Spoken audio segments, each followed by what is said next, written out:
بہت شکریہ جناب چیئرمین. کافی ساری تقریریں ہو چکی ہیں اس پہ، لیکن پر نالہ جو ہے وہ تو اس نے وہیں پہ بہنا ہے جہاں پہ بہت عرصے سے حکومت کا غیر ہے. یہ بڑی افسوسناک بات ہے کہ پارلیمنٹ موجود ہے، سینٹ موجود ہے، لیکن دھڑا دھڑ آرڈیننس جو ہیں وہ لے کے آتے ہیں، اور اس وقت لے کے آتے ہیں کہ جب ان ہاؤس مطلب ہاؤس دونوں ہو رہے ہوتے ہیں، تو یہ تکلیف دہ بات ہے. لیکن بات یہ ہے کہ گلہ کس سے کریں؟ مطلب یہ وہ پارٹی کی حکومت مسلط شدہ جو ہے، انہوں نے جمہوریت کی قبر بنائی ہے یہاں پہ بالکل ساتھ ہی. پارلیمنٹ پہ حملے کیے ہیں تو آپ کسی سے کیا کہیں گے؟ پھر کسی سے گلہ کرے کوئی؟ جب توقع ہی اٹھ گئی غالب، پھر کسی سے گلہ کرے کوئی؟ عجیب و غریب تماشا لگایا ہوا ہے. اتنا تکبر آج تک ہم نے کسی پارٹی کسی حکومت میں نہیں دیکھا جتنا ان میں ہے. اچھا آدمی، اول تو تکبر اچھی چیز نہیں ہے. بہت بڑی بڑی فتوحات کے بعد بھی لوگوں نے اللہ کے سامنے سجدہ ہی کیا ہے. ان کے پاس کسی بھی قسم کی کوئی فتح، کوئی اچھا کام، کوئی عوام کو ریلیف دینے کی بات، کوئی عوام کے حق میں فیصلہ ہی نہیں ہے، پھر بھی تکبر ہے. مطلب کہ تکبر آپ کسی بات پہ کریں نا بھائی. اتنا متکبر کیوں ہو رہے ہیں؟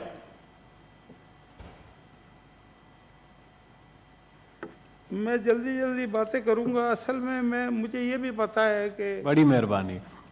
آپ ہمارے پہ مہربانی کہ کرو مہربانی تم اہل زمین پر، خدا مہربان ہوگا عرش بری پر. ہیں جی جی یہ بھی کیا مشاہد صاحب آپ تقریر جاری رکھیں پلیز، شیر رحمان کی باتوں میں نہ آئیں. فکر نہیں. نہیں میرے بھی محل ہوں، محل میں بازار ہوں، اور میرے بچوں کے بچے 1000 ہوں، اور بچوں کی نانی ہو، چاہے وہ کانی ہو، جانی پہچانی ہو، تو پھر بیڑا پار ہے.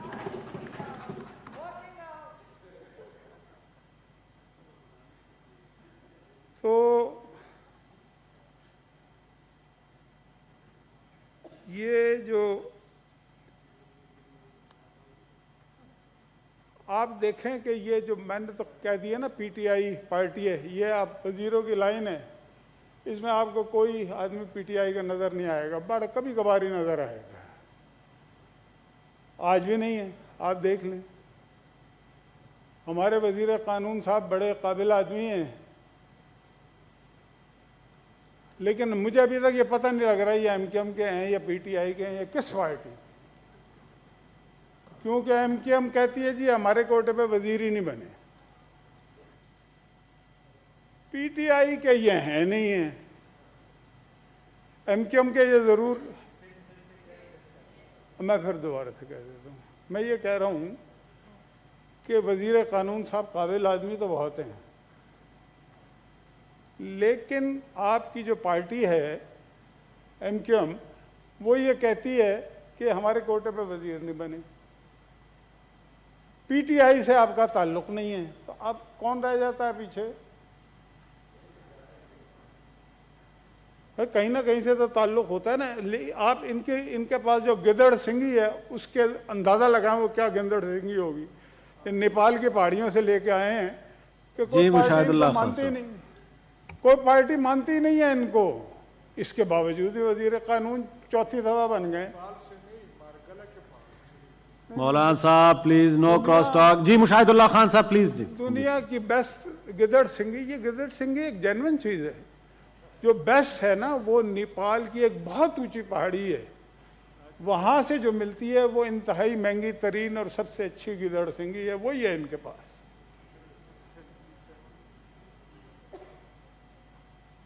الطاف حسین کے ساتھ رہے بہت عرصہ، وہ ان کا نیلسن منڈیلا ہے، اور ابھی تک ہے میرا خیال، اس لیے کہ انہوں نے اس کی تردید نہیں کی کبھی. قابلیت جو ہے وہ شریف الدین پیرزادہ صاحب کے پاس بھی بہت زیادہ تھی. مشاہد صاحب آرڈیننس پہ آئے. آرڈیننس وہی ہونا جی. شریف الدین پیرزادہ بھی یہی کام کرتا تھا نا. پھر عزیز منشی بھی یہی کام کرتا تھا. اچھا انہیں پتا وتا کچھ نہیں ہوتا تھا. کبھی وہ بھی وکیل ہوتے تھے, کبھی مشیر ہوتے تھے, کبھی وزیر ہوتے تھے, لیکن ہوتے ضرور سے. میں کوئی ایسی ہوائی بات نہیں کر رہا. میں نے تو ابھی ایک بات خواجہ صاحب نے چونکہ مجھے منع کہ انہوں نے مجھے ایک دن دھمکی دی تھی, آپ کو بتایا, لیکن وہ خواجہ صاحب نے کہا چھوڑو. میں کہا ٹھیک ہے, کوئی ایسی بات نہیں ہے, میری بھی کوئی ذاتی دشمنی نہیں ہے ان سے. ان کا ایک اپنا, انہوں نے ایک فیصلہ کیا ہوا کہ میں نے اپنی زندگی ایسے گزارنی, میں نے ہر وہ کام کرنا جو کوئی اور نہ کرے وہ مجھ سے کرا لو. وکیل بنانا وکیل بنا لو, وزیر بنانا وزیر بنا لو. اور اس کے بعد پھر یہی ہونا ہے نا. یہ اتنا بڑا جو تھدا آیا ہوا ہے, اس تھدا جو ہے, اس تھدے کے پیچھے اس کا فنڈامنٹل صرف ایک ہے کہ ہم نے پارلیمنٹ کو تسلیم نہیں کرنا. میں نے جو بات کی نا, ایم کیو ایم ان کو نہیں مانتی, پی ٹی آئی کے یہ ہے نہیں ہے, تو پھر ان کو یہی کام کرنا چاہیے نا. پھر پرویز رشید صاحب نے کہا تھا, ابھی رسی کی کوئی بات کر رہے تھے, 2 بندے آج ان کے چھوڑ کے چلے گئے ہیں. جاتی ہوئی میت دیکھ کے بھی للہ تم ملنے آئے, 2-4 قدم تو دشمن بھی تکلیف گوارا کرتے ہیں, اور جب کشتی ڈوبنے لگتی ہے تو بوجھ اتارا کرتے ہیں. تو اب وہ رسی جو ہے نا, جس کی پرویز رشید صاحب بات کر رہے تھے, اس رسی سے باقیوں کو باندھنے کا کام کریں گے تاکہ وہ جائیں نا. بھئی کیوں چلے گئے ہیں؟ یہ کون سی پارٹی ہے؟ مجھے مائنڈ نہ کرے گا پی ٹی آئی کا آدمی. جو پی ٹی آئی کا جینون آدمی ہے اس کو میں 100 سلام کرتا ہوں. جو ایم کیو ایم کا جینون آدمی ہے اس کو بھی میرا سلام ہے. لیکن یہ جو چیٹنگ کا شروع کی ہوئی ہے نہ, کسی پارٹی کے ہی نہیں ہے, لیکن بنے ہوئے ہیں, ایش لگائی ہوئی ہے. اتنے سارے جو عمران خان نے لگائے ہوئے تھے, انہیں پتہ نہیں تھا کہ یہ برے وقت میں کیا کریں گے. تو چھوڑیں گے ہی نا. تو چھوڑنا شروع کر دیا. اب یہ ایک آدھ اور آنے والا ہے. تو رسی بھی رہے گی, لوگ بھی رہیں گے اور بندے بھی رہیں گے, لیکن یہ جو ڈیوائن جسٹس ہوتا ہے نا, یہ بڑی خوفناک چیز ہوتی ہے. اللہ کا جب انصاف شروع ہو جائے اس کو مقابلہ کرنا مشکل ہوتا ہے. اتنے سارے مشیر پھر رہے ہیں جو کبھی سیاست میں نہیں تھے. میں مشیروں کے خلاف نہیں ہوں. اتنے سارے پھر صرف پہچان کیا ہے جی, دولت ہے ان کے پاس. یہ انہوں نے بزنس بڑا اچھا کیا.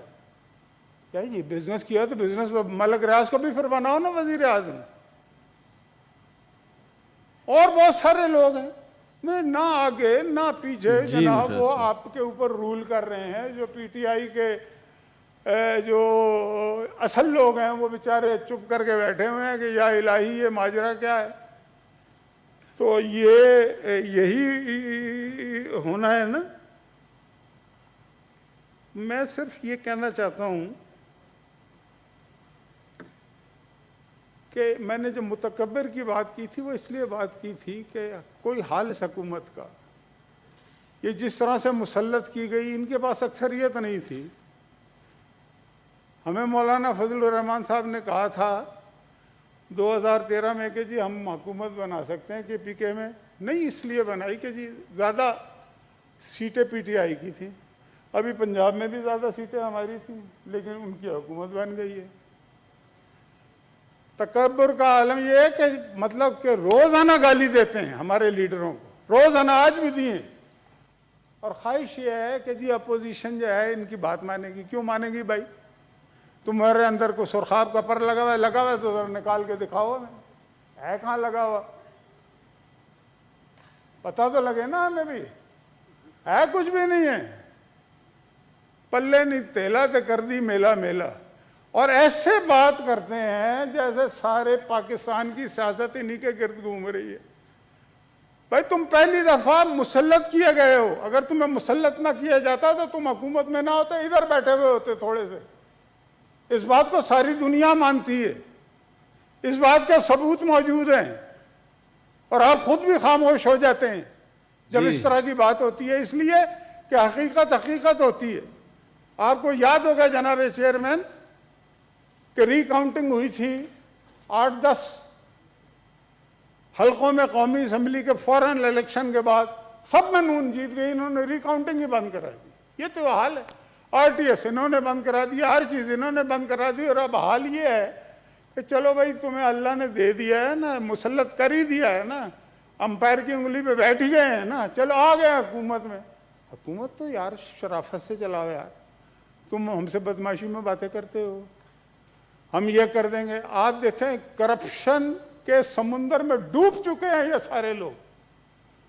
یہ میری بات ریکارڈ میں یاد رکھیے گا، ایسے لوگوں کی کرپشن ایجنسیوں کے پاس پہنچ چکی ہے اور ان سے حساب کتاب ہونا ہے.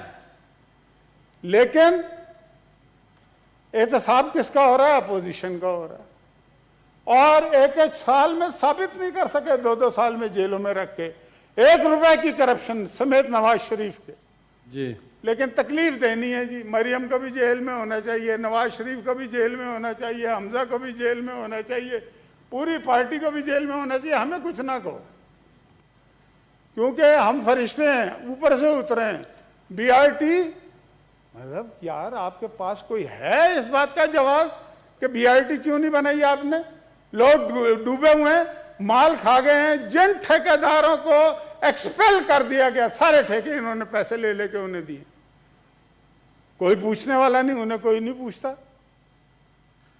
اور یہ جو ایشو ہے یہ اس کا انٹرنیشنل کورٹ کا، اس میں بھی جھوٹ بولتے ہیں. وہاں پہ کوئی ایسی بات نہیں ہوئی جو یہاں پہ آ کے ہمیں پڑھا رہے ہیں. اور اس کی کوئی ایسی امریکہ کتنا اس کو لفٹ کراتا ہے. اور یہاں جو بات ہوئی اپنی سراج الحق صاحب نے، میں بھی تھا اس میٹنگ میں، کہ جیسے چھوڑا گیا تھا. تو میں تو اسرائیلی کی بھی بات کرتا ہوں، اس کے لیے بھی ایک جہاز آیا حسن نور خان ایئر بیس پہ، اور ان کے اخبار نے ہیڈ لائن لگائی تھی، اس کو بھی چھوڑا تھا. اس کے بدلے میں کچھ بھی نہیں کیا. عافیہ کی بات کر سکتے تھے نا، نہیں کی. اور بہت ساری باتیں کر.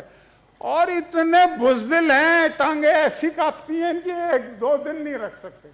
یار چلو 2 مہینے تو رکھ لیتے نا اس کو. اس نے حملہ کیا صاحب کے اوپر، ساری اپنی جوانی اور اپنے مسل ہمیں دکھاتے ہو.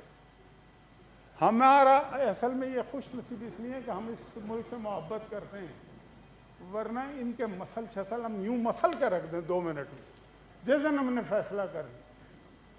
بات یہ ہے جناب والا، میں بس اس بات کو ختم ہی کروں. بڑی مہربانی ہی کریں گے، آپ فکر نہیں کریں گے. Thank you.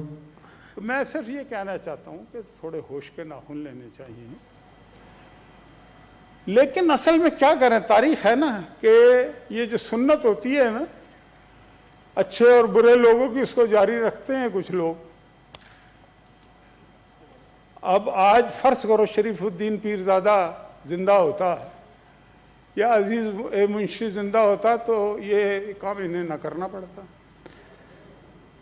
وہی کرتے ہیں نا پھر. جی مشاہد صاحب. لیکن اگر وہ زندہ نہیں رہے تو کسی نہ کسی کو تو کرنا پڑے گا نا بھائی. نہیں. اور جتنی عزت ان کی ہے وہ ہم نہیں سوچتے. مطلب اپنا تو منہ کالا کرا کے ہی گئے نا اس دنیا سے. کوئی اچھے ناموں سے تو انہیں یاد نہیں کرتا. ہاں روٹی توڑ قلندر جو ہے نا، وہ تو کچھ عرصہ کتنا بھی جیتے ہیں، وہ ذرا کھانے پینے کو مل جاتا، ذرا دہشت ہوتی ہے، مجھے چاہے ابھی پکڑ گئی ہے، مجھے بند کر دیں سارا کچھ. جی جی. لیکن اس سے ہوتا ہوا تھا کچھ نہیں. زندہ وہی لوگ رہتے ہیں جو اصولوں پہ کھڑے رہتے ہیں. زندہ وہی لوگ رہتے ہیں جو اپنی بات پہ مر جاتے ہیں. اگر کسی کو ایک دفعہ نیلسن منڈیلا کہیں تو پھر بار بار کہتے ہیں. مہربانی. وہی لوگ زندہ رہتے ہیں جی. جو لوگ اپنی کرسیاں بدلتے ہیں، اپنی پارٹیاں بدلتے ہیں، اپنی سوچ کو بدلتے ہیں، وہ بھی مطلب کہ زندہ تو رہتے ہیں. Thank you. لیکن زندگی زندہ دلی کا نام ہے. مردہ دل کیا خاک جیا کرتے ہیں. تھینک یو جی. جی علی محمد خان صاحب، supplementary order of the day. G